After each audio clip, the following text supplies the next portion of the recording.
Hello and welcome to this weekly edition of Simple, Smart and Sexy. Today I'm super happy because I started receiving tons of emails with questions and suggestions for how to apply this concept to a business.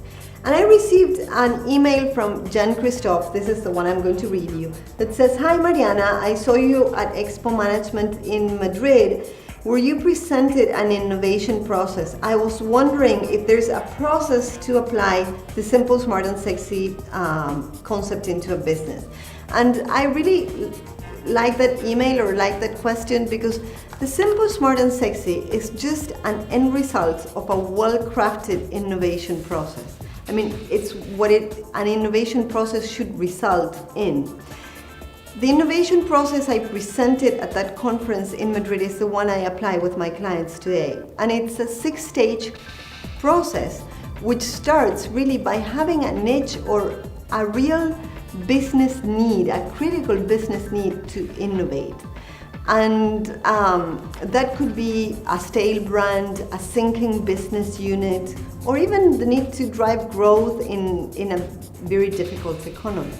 So once you have that stage, you have that need, then you move on to stage number 2. And stage 2 is what I call it diving, because here is where you inquire. You inquire, why are things the way they are? Why a computer is based on programs instead of projects, for example. You ask those very critical questions.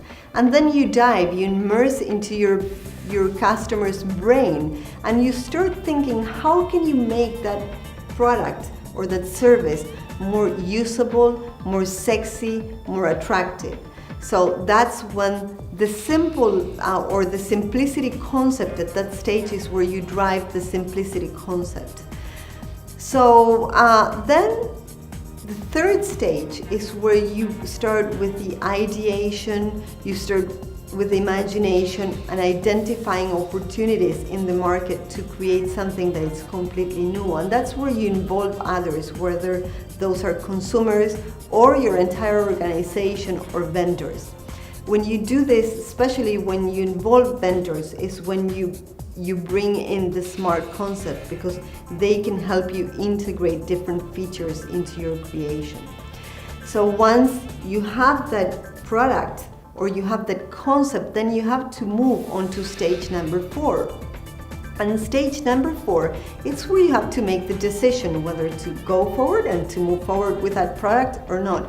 And here is where you have to mix intelligence and intuition, because if it is a truly innovative product, you're not going to have all the data to back you up and to, support your decision on whether to move forward or not. But say that you've decided to move forward because you think it's going to be a success. Then you move on to the 5th stage. And this is the stage where you invest and where you implement. And implementation, it's not something easy and it shouldn't be taken lightly, because there are very great ideas that in the wrong hands can be failure stories. And the one that comes to my mind is the Concorde. I mean, who could not agree that the Concorde was just a great idea, but it wasn't correctly implemented, so it failed. And then once you've implemented, you typically will prototype initially and then bring it back, improve it, and then launch it to market. And that's where you bring sexy into the entire concept, when you have to put that product into market.